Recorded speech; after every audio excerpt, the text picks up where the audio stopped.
Hey everybody, my name is Sharon Quinn and I'm also known as the original runway diva, and you are watching Model Behavior. Class is officially in session. Today my guest lecturer has so much information to share with us from his 30-year career. The last time he was here, we couldn't fit it all in one episode. So I brought him back.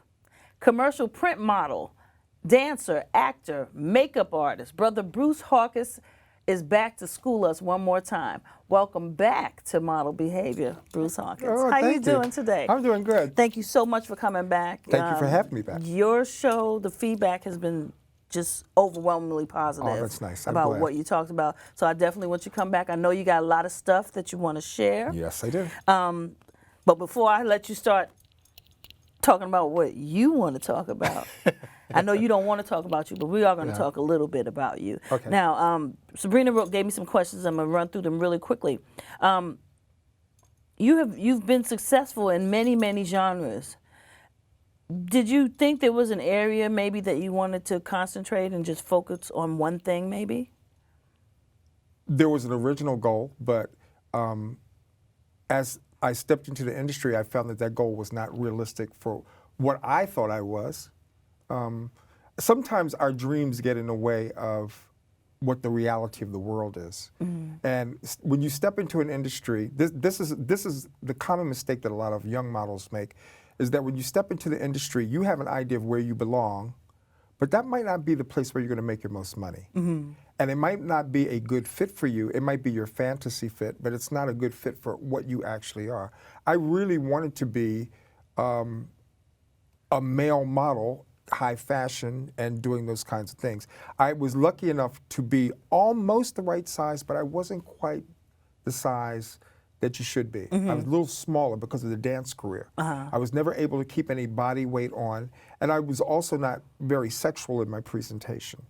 And I think, is that something that you need to have? well, I think today you really need to do that. I think the industry has turned more sexual, and you have to have a sexual presentation even to be seen. You have to push a button nowadays. Whereas before you could come in and be a catalog model and stand there, it could be very buttoned up and straight-laced and nobody would look at anything. But now, even if you look at social media, people are presenting themselves in very provocative ways. And I think you have to be somewhat provocative in order to get noticed. You don't have to continue to be there. Really? Oh, absolutely, absolutely. I mean, when I was coming into the industry many years ago, it was more middle America, conservative, and now when you just looking on social media alone, everybody's half naked. You see people, putting themselves out there in that way, and the industry now reflects that. The industry is not as conservative as it used to be. And so the imagery has moved in that direction. So you have to be a lot more buff and a lot more willing to show more flesh, and when I came into the industry, you didn't have to do that. Now you also danced. For many years, yeah. Why did you not continue that? Why did you stop dancing? I stopped dancing at the age of 45. I was 45 years old when I stopped dancing professionally. When I retired, I was 45 years old. That's not normal, is it? 45, I was old. I started late and I danced until I was very old, but I had to stop while I was on top, while I was not injured. My body really held up well. I didn't have hip injuries, knee injuries. I had none of that stuff. I had minor injuries, but nothing, And I decided to stop because I didn't feel like dancing was feeding me like it used to. When I was younger and able to be, crazy and acrobatic, I could do all that stuff. But as you grow older, your body changes. Oh, yes, Lord. You understand? Yes, I do. So doing that 12-hour, 16-hour-a-day dancing all day long, couldn't do it anymore. I physically couldn't do it.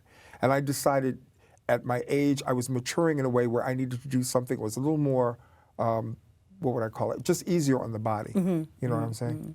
Okay. Now, you've done a lot. Yeah, okay. And it's worked pretty much in your favor. Do you think that the young actors that are coming up now, that they need to diversify their talents? I think today, more so than ever before, you can be more than one thing. You can be talented at more than one thing. That was a blessing from God and my parents. I had nothing to do with that. I was forced to develop a lot of different types of skills, which was great. and they were all in the creative arts. So I could write, I could paint, I could sing, I could dance, I could do all that stuff, which was great. I think it is better when you do that because you have more opportunities for employment. Absolutely. And if you have those things, you should develop everything and continue to develop them, but know that you have to focus on one to get in the door. And that's where you're going to be accepted. Once you get in the door, then you can branch out you can show your range. But you can't come in the door doing 50 different things because you confuse people. And unfortunately, the people behind the casting desk aren't always the swiftest. Yeah. And they can't see where you can take things. Sometimes they're very afraid to allow you to do too much. They want you to really focus on one thing. Okay. Now, do you have any horror stories? And you had to have had some to have a career. In which career? I've had horror stories in every career. Well, because you've crossed so many genres, I'm going to let you pick the one that stands out. The worst horror story I have was during my dance career. I was on a dance tour with a producer from America who had told us in advance that he had up to 6 weeks of employment for us, and we were going away to Africa to do an African tour. And we would be dancing in many different cities up and down the west coast of Africa. What we didn't know is that he didn't have the money in the bank. He planned on making the money once we got to Africa. So we get to Africa and we start the dance tour, and towards the very end of the tour, we find out that we were on a voucher system where they would give us paper, and we'd go to a restaurant and give the restaurant a voucher, and we could order whatever we wanted to eat. So we're eating steak and champagne every day. We're having a ball. When we get to the last city, we find out that he doesn't have any money in the bank. And not only does he not have any money in the bank, he had mortgaged his house to put up money for transportation, but there was no money to pay the hotel bills and the restaurant bills. Oh, my God. So we go to our top flight French hotel in Senegal and go to turn our doors, and all the doors were locked. They took all of our luggage, they took all of our clothing, they took all of our costumes. There was a TV crew with us. They took all of the TV crew's equipment. We were all locked out of the hotel, and we all stayed in 2 hotel rooms in a Fleabag hotel in Senegal for a week. And we barely got back to the United States because we did not have tickets, we did not have passports, we had nothing. All right. So I'm going to ask you. Ask me. What did you learn from that experience? What I learned from that experience is that there is good in everything. I was in Africa for 4 weeks, all expenses paid as far as I knew. So I had to focus on the good that came out of the trip. I came back to the United States in a T-shirt and a pair of jeans in December and a pair of flip-flops. They didn't give you back your clothes? Never got back my clothes, never got my costumes back, never got back anything. Everything was lost. But I came back with a wealth of experience, some pictures, some photographs from our trip, so that I could really identify and prove that I had been there. And I came back with the knowledge that every producer is not honest, and every employer is not honest. So you have to go in knowing up front what you're getting paid, how you're getting paid, and where the money is coming from. And then you have to have part of your money up front. Absolutely, yeah. Part of your money up front, at least enough that you can say, okay, if they didn't pay the second half, at least I got the first half. I can live, I can pay my rent, I can do what I have to do. Luckily, I was working for someone who's very, very wealthy, who owned the dance company I was working in, and he was able to offset some of those costs, but we never got our stuff back. Oh, man. I lost everything. I had worked on 7th Avenue doing runway shows during the sportswear, when they did the men's sportswear shows. I had a whole wardrobe full of men's suits, cosmetics, everything gone. So some African is walking around in Africa to this day in my suits and my clothes, in my cosmetics, with all of my personal stuff, and I came home with nothing. I had to rebuild everything. And I quickly did, but... See, this is how I start going off tangent and asking you other stuff, because you have so many stories. I do. But it's only 28-minute show, so I'm going to let you go into, you really want to talk about the technical aspects now of that the we're at business. this point, we need to talk about the business of the business and how models need to learn what the business is about, where your money is coming from. That's the most important thing. I think most people come into the industry and think automatically you're going to be a star, you're going to make a lot of money. It does not work that way. It does not. When you get with an agency, the first thing that happens is they take you on a contingency basis, and they want to see how you produce and how you book. So you can have the best portfolio in the world, you can be the most beautiful person in the world, you could do nothing. I have seen people sign with agencies, and for the first year, they did nothing. And that's pretty commonplace. But what do you attribute that to? A lot of it is to lack of experience, not knowing how to get into a room, how to present yourself in the room, how to stay in the room, and how to psych yourself up when you go in the room, how to be in the waiting area and not deal with the negative energy coming from all your competitors who are trying to squash your energy so that they can rise when they go in the room. So you have to learn all those little tricks. But the other things that you need to learn is what the business is about, how you're paid, and where the money comes from. When an advertiser comes to an agency or comes to a advertising agency and says, we want to do a campaign, the money filters down in different ways. Usually they give the budget to the photographer who they choose. They go through a whole series of talks with different photographers, and they pick the one that they think can most directly align their campaign with the image that they want to present. So the photographer might get a large budget. So then the photographer chops the budget up into what he wants to make, what he wants to pay the model, what he wants to pay the stylists that are working on the campaign. And the money can vary from person to person. And the agency will say, okay, here's $10,000 for the model. And the photographer might say, well, I don't want to pay them $10,000, so I'm going to keep 5 of that, and I'll pay the model $5,000. Then the model agency comes in and they say, we have a job for $5,000. Well, we really don't want to pay the model $5,000, so we're going to take $1,000 off of that. We'll pay the model $3,000 and hold $1,000 back as a reserve in case we need to pay something else out. Because there's really not supposed to be any communication between the model and the client. And the smart models go directly to the client and find out what's been paid out. And then they say, well, you may have paid them $10,000, but I'm only getting $3,000. So where's the rest of the money? Now, how do you do that? You do that, but you won't be working for that agency This is anymore. what I'm saying. And How you won't do be you working do for that that? photographer anymore. So you have to be very shrewd in your conversation, and you have to have your conversations away from the set, so you find out all the background information on the job and what it's supposed to be paying. Most photographers are pretty honest, but there are a lot that are not. And you have to know which ones are and which ones aren't. And then you tell your agency, I don't want to work for this person because I know that, that's education you learn as you become go along, seasoned. Yeah. Now, when you get with an agency, the first thing they do is once they like you, the first thing they're going to do is hand you a book. And that book is a voucher book. Right. Okay, now, most people don't know anything about this because most people don't really work. You have to work with agencies that are really going to protect you financially and legally. Yep. This is a legally binding contract book.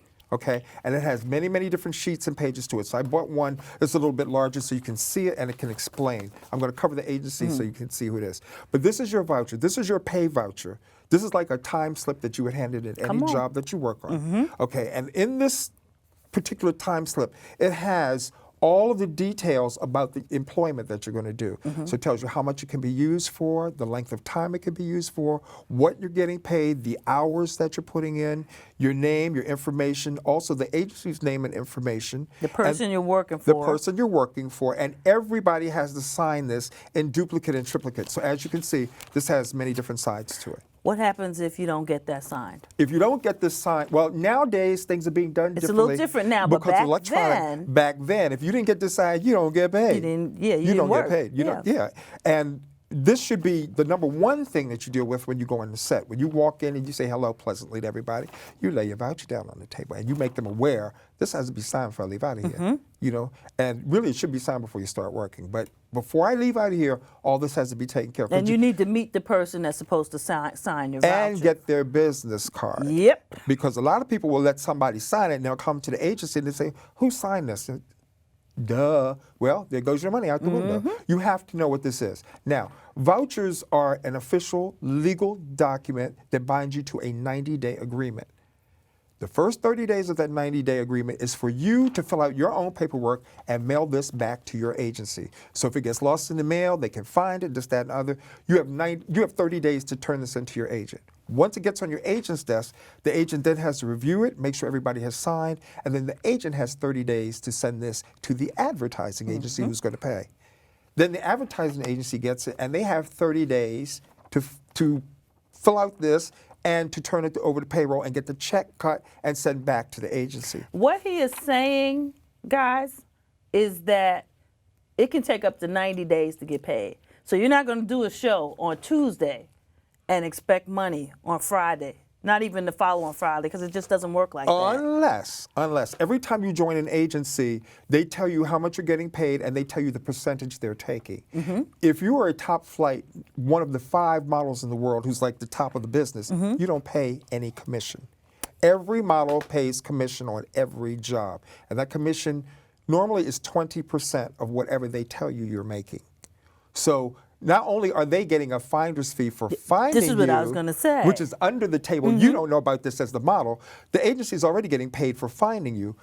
You pay 20% of your money to the agency. And they put their fee on top of that. Yes, which means they do your bookkeeping, your phone calling, which they don't do anymore. There used to be a time where your agent told you, I don't like your hair color, I don't like the way it's cut, I don't like this, that, and other. They don't do that anymore. They just take your money. So what you have to know now is they're going to make the phone calls, they're going to do the bookkeeping, they're going to do it in a timely fashion, so you are paid in a timely fashion. Anything past 90 days, you can legally take them to court for. And there are people that will go a year and say, oh, we haven't gotten your money, and your money will be sitting in an interest-bearing account, making interest for them and not for you. After 90 days, take them to court. Or write them a letter and say, I'm threatening to take you to court. And that's why it's so important to keep track of your paperwork. You can take your paperwork and do like I did and just throw it in the file folder. That's but right. you still have it. That's right. So and when this comes in duplicate and triplicate. One of these copies is yours. You must keep it until you get your paycheck. And the check cashes. Because you will get checks that will bounce. Come from on, time to church, time. yes. And I've had that happen. And those are the other horror stories of people not getting paid in the time that they think they should be paid. Or they don't get paid. Now, if you are a fashion model working for a top fashion agency that has a major budget and major clients, you can pay an extra percentage to get a check at the next week. Now, see, when I was at Karen's Models, when we had the Curves division there, you put your voucher in on Tuesday, you got a check on Friday. That's right. And that's fashion. What? Boy, did I get spoiled with that? And you can also, if you're a fashion model working for a fashion agency, you can get an advance on your money. So if you give them an extra percentage, if you're paying 20%, you might an extra 3, extra 5. You could get your check the next week also. If you need an advance, if you're poor, you can't pay your rent. If your agent likes you, they will do that kind of stuff for you. Not in commercial print. There used to be a commercial print agent that would do that, but he's no longer with us anymore. So that practice went out of the window. But everybody wanted to be with him because you could get a check the following week. That's a beautiful thing. It's a beautiful thing. You can get that now. And that small percentage, I always tell people, in any business, you have to pay to get. Come on. So a little bit of a percentage is fine. You know what I'm saying? But I don't want them taking, a quarter of my money. But I got to wait 3 to 6 months to get. No, go ahead, take that extra 2%. It's okay. And plus the fact too, that's money you would not be making otherwise. You know what I'm saying? I would rather have 75% than no percent. So you have to look at things and balance them out in perspective. If you're not working every day, if you're not working every week, then that money is important to you. What else did you want to cover? I want to talk about the other thing that agencies usually give you. Every agency will give you a logo. If they like you and want to represent you, they give you a logo that you attach to all of your materials. What do you get if they don't like you? Nothing. Okay. Nothing. You get thank you, it was nice working with you, or, we'll call you, and then you never get called. And that's the hard part about our business because you never know who really does like you and who doesn't like you. But when they start giving you things like stickers and vouchers, or they give you their logo to use on your materials, that means that they're making an investment with you long term, and that they want you to be a part of their agency because you're a good representation of whatever their image is. Now, it's important that people understand that you must be your own PR firm. The agency usually will produce stuff. They have their little model cards that they produce, I've never worked with those. Really? I produce my own materials because, as you can see, I have done a lot of work. Oh. And the agency wants you, we'll just send out this one picture. No, I want my book to sit on the table. And sometimes when you can't be there, your portfolio can't be there, you want to leave behind a presentation that shows the magnitude of the work that you've done and your experience. Because they want people on a set that really know what they're doing. One picture as opposed to something that can show several different sides of you. And this is a body parts card, right? This is a body, this is just my hands. Every part of your body that you're going to use as a model has to be represented in a card. So if I'm working my hands, I have to show my hands in all different kinds of situations. But it doesn't have to be on the same card. It does not have to be on the same card. And I choose not to mix the cards. If I'm going to do a model card, I do a model card that has my face and has me dressed in clothes and in situations that show clothes. And see, you can do this, the open one, because you've done so much. But you actually, see, I like the front and the back of your card, because that's all you need to get started. That's all you need. You only need 2 pictures to start, but they got to be 2 really good, strong pictures. Yeah. I do this because I'm trying to kill the competition. I'm trying to kill the competition. That's right, so when you Bruce. sit down, your little one picture, I want to say, oh, here's a book. Wow, this guy has worked a lot. Slide them over and put you there. That's what I'm trying to do. And plus, a card of this magnitude gives you the opportunity to show more personality, more situations, other models working together. It gives them more of a range and know that you are a true professional. You've done a lot of Now, how stuff. often do you update your comp cards? I update my comp cards every year. Every year. Every year, I don't put them out in January because there is a major, okay, let me talk about that too. When do you send your stuff out? January is a horrible time to send stuff out because everybody has a New Year's resolution that I'm going to be the best model in the world. I'm going to send all my stuff out in January. Well, there's another 2,000 people sending that stuff out too. So that big bag of mail gets on the agent's desk and they go, pfft. And January is typically a slow month. It's a slow month. So you got to go and think, what are the months where the work is coming in? And you look and you see, okay, nobody works in January, everybody's on vacation. Usually starting up like February, the end of February, early March is when things start to really roll. Unless you're doing Fashion Week. Unless you're doing Fashion Week, yeah. So if you're a fashion model, there's one schedule. If you're commercial print, it's a different kind of schedule. Companies are always shooting, but budgets turn over in January. So they really don't start shooting till February, March. So that's when you really want to get your stuff on the desk. And I was a weekly mailer. I mailed out something every week. I used to have a system where I would mail out postcards every week. I always mailed on a Friday because you figure it goes through the mail on Friday, gets on the desk Monday or Tuesday. The casting days are Wednesday and Thursday. Oh, I didn't know that. I know, because I'm going to tell you why. The casting assistants are busy filing their nails and having their coffee and getting their hair done.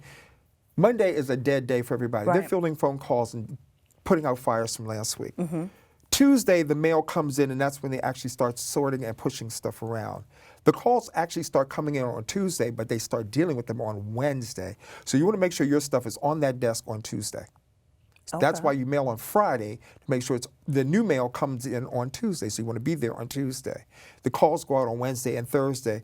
Maybe on Friday there will be panic calls because somebody is canceled, somebody can't do a job, or somebody that they had in mind to use cannot do the job. So they'll put out a frantic call on a Friday afternoon at 5 o'clock. Can you be such and such and so and so? But Wednesday and Thursday are your casting days.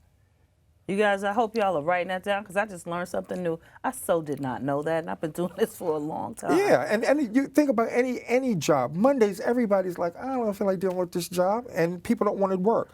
Tuesday, Wednesday, and Thursday are your productive days. Friday, everybody takes off half day. So if your stuff is just coming in on the desk Friday morning, chances are they're not it's gonna see going it right in the garbage because they're going on vacation. They're leaving work at 12 o'clock to go to the movies. They are not thinking about you. And they're not going to think about you until the following Tuesday, and your stuff is down in the garbage. Now, Hello? what sort of comp card catches a potential client's eye? I always suggest color. A color that vibes with you, but a color that stands out on a desk. Orange is my favorite color. And orange says a lot about me and my personality, always has. I always do things with an orange background because I like that pop of color. And orange has become a very popular color and a modern color. Purples, like a nice lavender or purple, something that pops, you know what I'm saying? And even in your clothing that you wear, you should have something that pops in a color that really speaks to you. I hate the color blue, but I look great in blue. So on my business cards, I'm dressed in blue. And I give out a business card that has a picture on it because you're a model. So everybody's looking at you. We don't need to know your business and where you work and that. We want to see you so that your face registers in our head, so that when you leave that business card behind, that imprints on somebody's head. Okay. See, business cards. Gotta have them. Sorry, gotta have them. No, I'm not going to dispute that. I've always found them to be And a business card, you talking about a standard size business card? I get those from models all the time. And they usually wind up in my bra or in my pocketbook. And But you keep them. I keep all the cards, and then I go through them. Chances are I don't even remember what you gave it to me But for. you remember the face. Depends. And that face recognition will come into play later on. When I'm casting, and I'm yes, like, when oh, you're I've casting, seen this face before. I've seen this face before. And then you say, I wonder where I've seen them before. It's that business card, that model card that's made an imprint on you. I used to mail out so many of these things that people would call me and say, please stop sending. The casting directors would call me and say, please stop sending. We get your card every week. I said, okay, I understand. I would continue to send. You know why? Because 2 years later down the line, they got in trouble and they need somebody for a job. Whose face pops up? The past. You have to be persistent in this business or you'll never work. And where some people are very about ego and I look so beautiful, I'll send one card. Well, that one card may last for 20 minutes in somebody's head. But if I'm sending mine every week, I may not be as pretty as you are, but I'm going to get the job because they're going to put this pest out of his misery. Get rid of him. Give him a job, you know what I'm saying? And then when you get on the set and you're really good, then they're like, oh, we like him. Then they use you over and over again. There's a psychology to everything. Now, we are almost out of time. You know this goes really fast. Oh, it went Is there real fast. something else that you want to cover No, real I'll give quick? it back to you. Okay, because you know I'm gonna have to bring you back a third time because Again? how long of a career have you had, Bruce? We're going on 40 years now. 40 years, 40 and you're years. still working. I can't think of one. I can't think of two people. I can. There's a couple of us that are working that are You doing know this. them because you've worked with them. I don't know them, Yeah. and I want to know. But career success and longevity, again, as we spoke about before, it's about perspective. All right. All right, guys, we are almost out of time. Well, we're out of time. I'd like to thank my guest, Bruce Hawkins, for coming on and sharing more of his industry knowledge with us today. My God, 40 years. Ooh. Before I go, I'd like to leave you with a few thoughts as always. I want you to, one, remember that you can't change the game until you first learn the game. Always surround yourself with positive people and positive things. And lastly, do what you love and love what you do. Now, don't forget to like us on Facebook, follow us on Instagram, Twitter, and Pinterest.